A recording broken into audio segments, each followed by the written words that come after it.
5 paalala bago magpatayo ng bahay, para hindi matulad sa iba.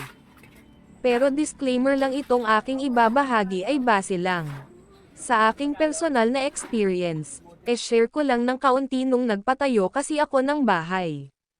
Sa naipundar naming mag-asawa na lupa sa pamamagitan ng pagtitinda namin ay maraming humanga at nagtaka, dahil hindi nila akalain na popahan pala, ginagawa naming apartment.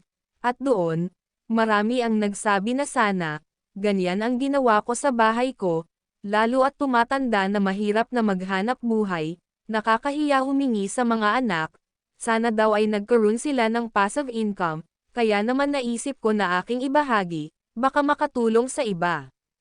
Una ay ang lupang pagpapatayuan ng bahay. Pangalawa ang style nito. Dito papasok ang pangatlo, budget.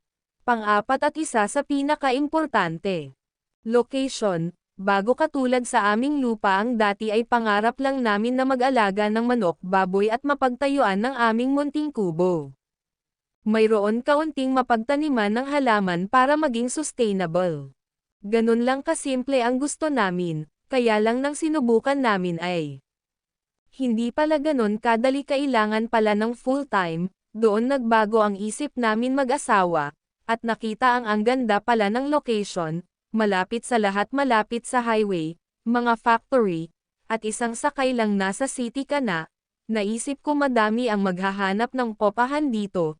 Dito ko nagamit ang experience ko sa pagpapaupa, storytelling. Dati kasi mayroon ako kaibigan na nag-alok sa akin na upahan ko ang bahay nila dahil hindi naman nila ginagamit.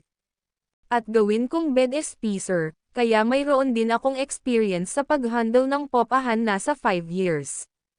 Din yun, at ito mukhang patok naman, medyo nairaos ko ang unag building.